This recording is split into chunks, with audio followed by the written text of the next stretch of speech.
Hello, and welcome to Anime Audio Commentary. Today I'll be commenting on episode 3 of Dungeon Meshi. If you'd like to watch along, then start watching now.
I just realized that the opening music was performed by the same group that did the opening music for the second half of Spy Family's first season. And I gotta say, I think they've done a pretty good job on both. And, the versatility is sort of surprising to me. I feel like perhaps, I don't know, the song was written specifically for this, because it sort of has, that sort of, medieval fantasy vibe to it. It would be interesting if they had written something deliberately rather than using something they had written before for an album or something like that.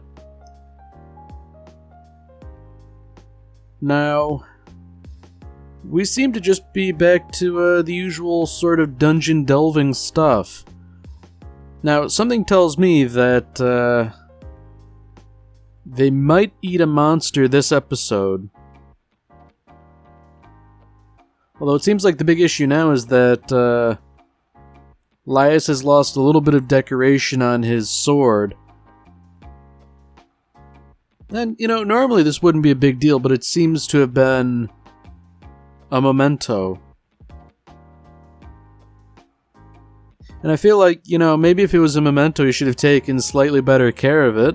But, maybe we wouldn't have a story if that were the case.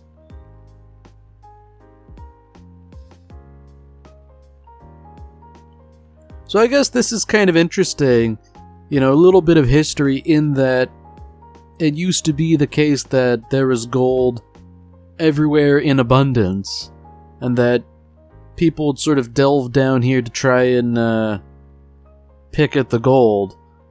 But I guess seeing how everything looks these days, it's mostly been picked over in its entirety. Oh, I think I know where this is going. Normally you don't just have fully armed suits of armor standing around, Yeah, there we go. Animated armor. Rather dangerous stuff because, inherently it's gotta be, kinda tough. But, there are ways around it. If you have, any sort of anti-magic, you can pretty handily take care of them. But, yeah, I guess case in point here, animated armor is really tough to handle when you're a newbie adventurer, as is the case with Laius. I mean, even those other guys who are seemingly veterans, or at least veterans in comparison, that guy, he just got stabbed through the throat. He's not coming back from that, not without magic.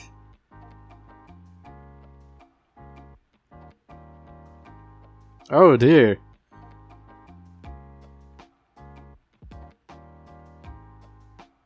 Wow, okay, so I'm wondering, like... Alright, there we go, yeah. He died his first death. So that's interesting. You know, just that line alone implies that not only is resurrection magic imminently possible, so, you know, they can save Laius' sister, but it's also plentiful enough that, you know, you can be so flippant as to say, my first death. Yeah. You know, I think Laius is out of line here. You probably shouldn't eat animated armor. Sure, I suppose in a pinch if you were starving you could eat the leather straps, but... stick to living stuff, man. Come on.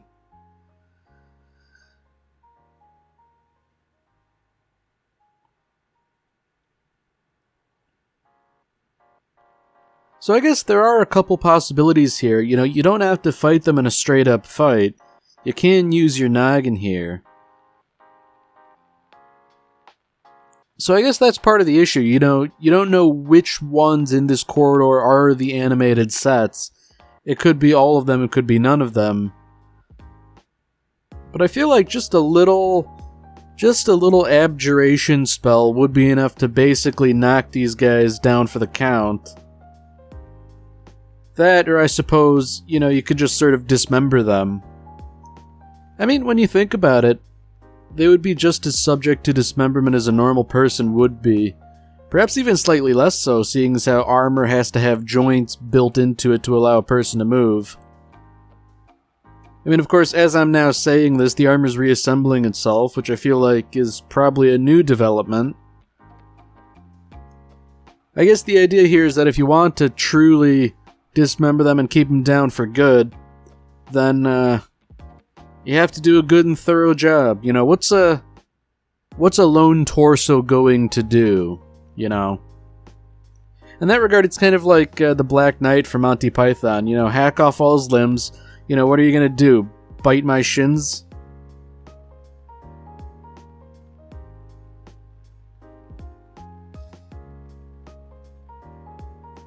Now that is another interesting little line there. The idea that, you know, this dungeon is sort of like an ecosystem and there could be something aggravating the monsters.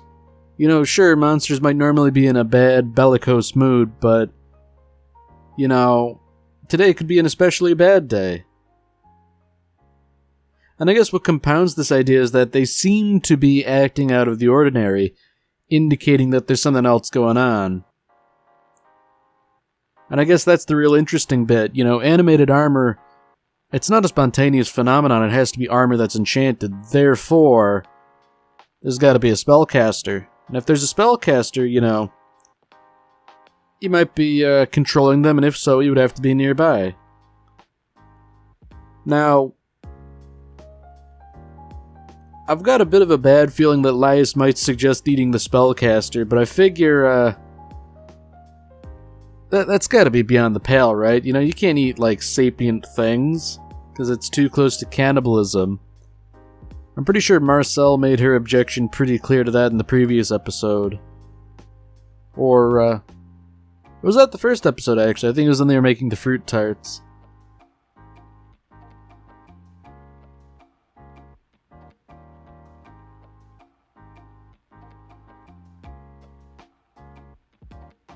You know, that is another interesting topic. How exactly do these animated suits of armor perceive things? You know, they can't see, they can't hear, necessarily. Do they have magical senses?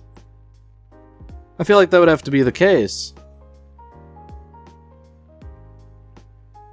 Although I suppose knowing what precisely the mechanism of their senses is, that could be used to defeat them. I mean, it seems like if nothing else, they're not infallible. You know, this sort of ruse was able to allow Laius to sneak past them. At least in part. I mean, you know, there's this big guy here. And I would say that the comparative splendor of his armor indicates that he's going to be a much tougher opponent. I mean, those other guys just have swords, but this guy's got a shield too, and his armor's nice and sculpted. You know, that, if nothing else, indicates to me that this is like a boss creature, you know? This isn't something somebody can take on one-on-one unless you are superlatively skilled.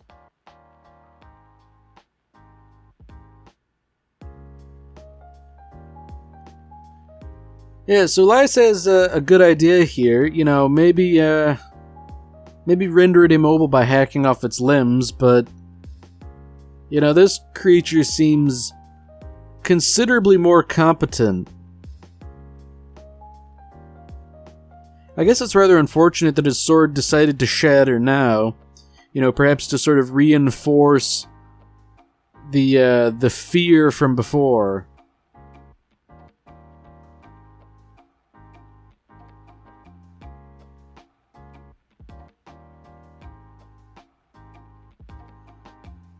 Alright, so that's interesting. You know, hint hint. There's something on its shield, and if I were to gamble on it, I'd say that thing is what's causing the bizarre activity. You know, it might not be controlling the armor, but the armor is for some reason protecting it.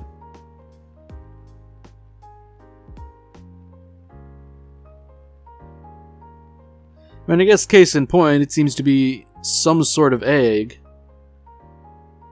I guess the question is, why is the armor protecting it, you know?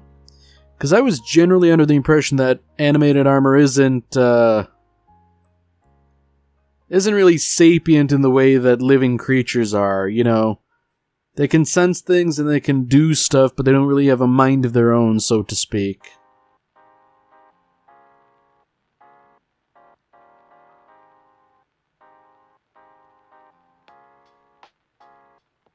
So this is an interesting hypothesis, actually. You know, they're not magical at all.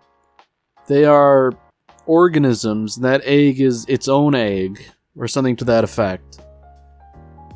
Of course, you know, he learns the wrong lesson here. If they are truly living creatures, then that means they can be eaten. I feel like they would have to be some sort of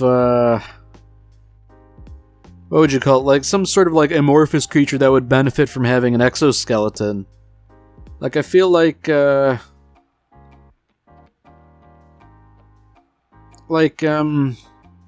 almost like a parasite or something, like a tapeworm, like something long and spindly that under normal circumstances doesn't have good means of locomotion. You know, this really is a much more interesting twist than it's just armor animated by magic, because, you know, in Dungeon Meshi, the whole idea is they want to eat monsters, so, something normally inedible like armor, you know, I guess that would be a good way of sort of bypassing that.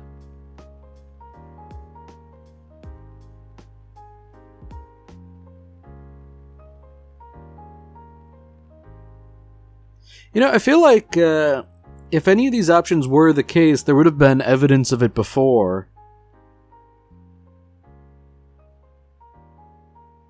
And I do think it's also interesting that the animated armor is considerably strong for whatever creature's inside the armor. I mean, Elias was talking about how it might be a slime, it might be a swarm of things, it might be something with long limbs.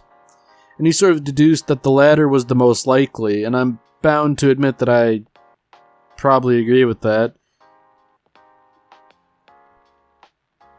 I mean, I feel like, of all the above types of creatures mentioned, something with long limbs would likely have the intelligence to do the sort of things the animated armor is seemingly capable of.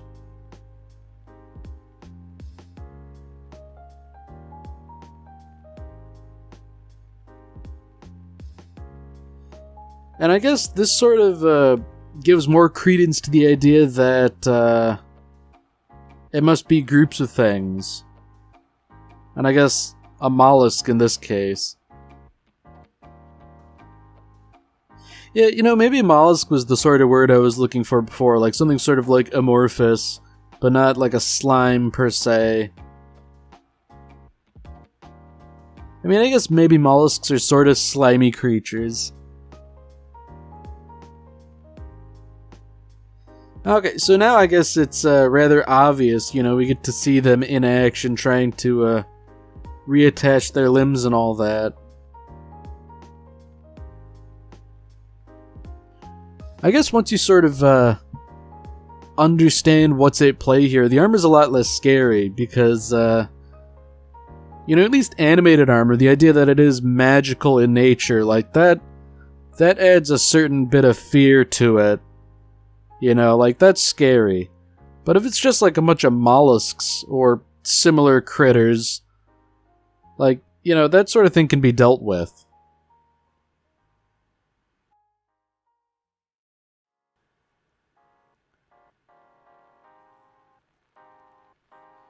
So I guess this just sort of reinforces the idea that once you know what you're dealing with, then and only then can you really sort of start to handle it. I mean, Marcel herself, she sort of assumes that based on the ornate armor, it must have been a magic user, but, that really couldn't be further from the truth.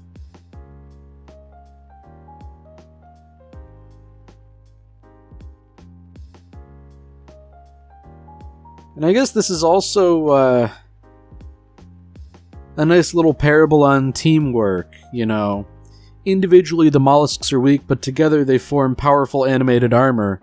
And in the same way, the party members here could sort of serve as an analogy for that.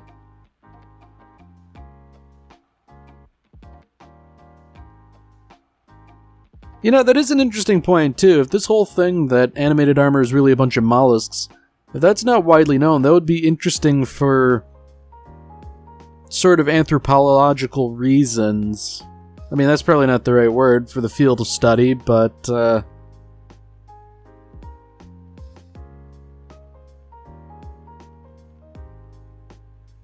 yeah, I can't say I blame Marcel for not wanting to eat this stuff. I mean, mollusks, that's generally seafood. And I guess that's something too, like Senshi's not confident seeing as how he's never used it. I mean, this is truly unexplored territory,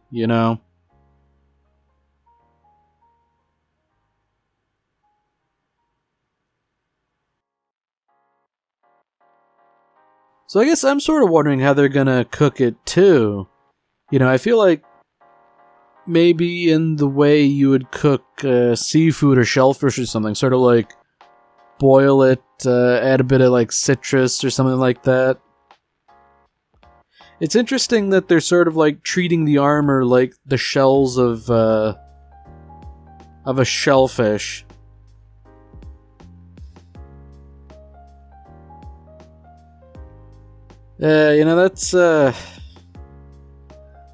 That's disgusting, but I guess kind of necessary. If you're eating something, you have to remove the internal organs and other inedible bits.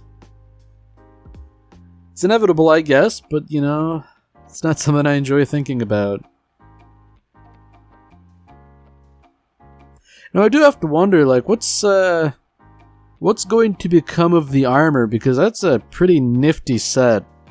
That helm, if nothing else, is, rather, elegant, I would say. Strike fear into the enemies and all that.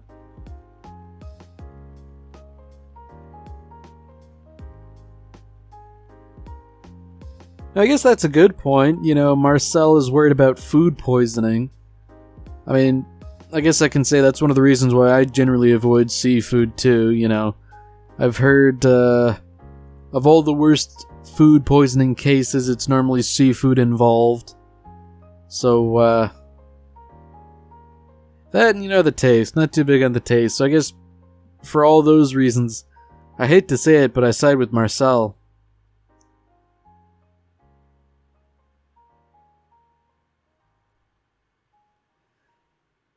I mean, I guess good for him. It's supposedly delicious.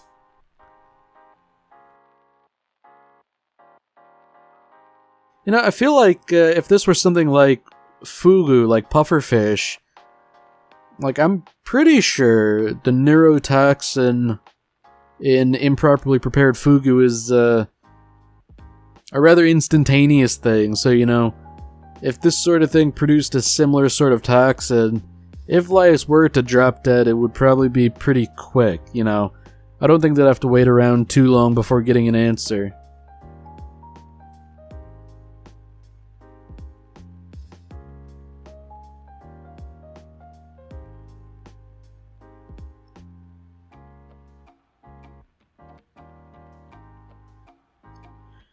You know, I think one of the things I like best about this is that basically Marcel's proven wrong over and over and over again.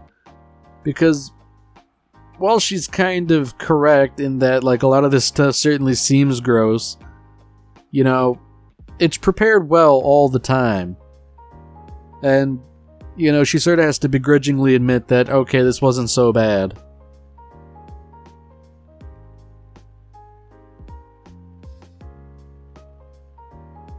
You know, I think Chilchuk put it rather succinctly.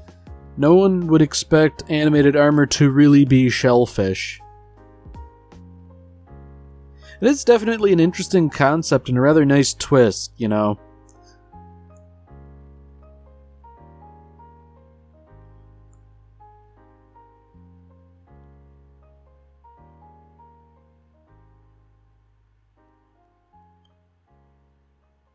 Oh dear. Alright, so I guess that adds an unfortunate implication to previous adventures. You know, if armor's holding hands, that means the mollusks are getting friendly with each other. Yeah, because, you know, you normally wouldn't think, Huh.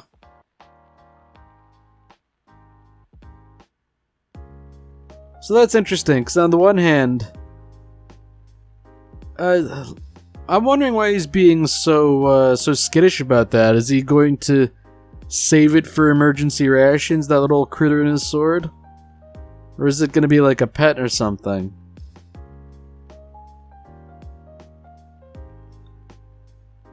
I'm wondering if this is going to come back and bite everyone in the rear.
Alright, well that's it for this episode. If you've enjoyed it, then by all means, tune in for the next one.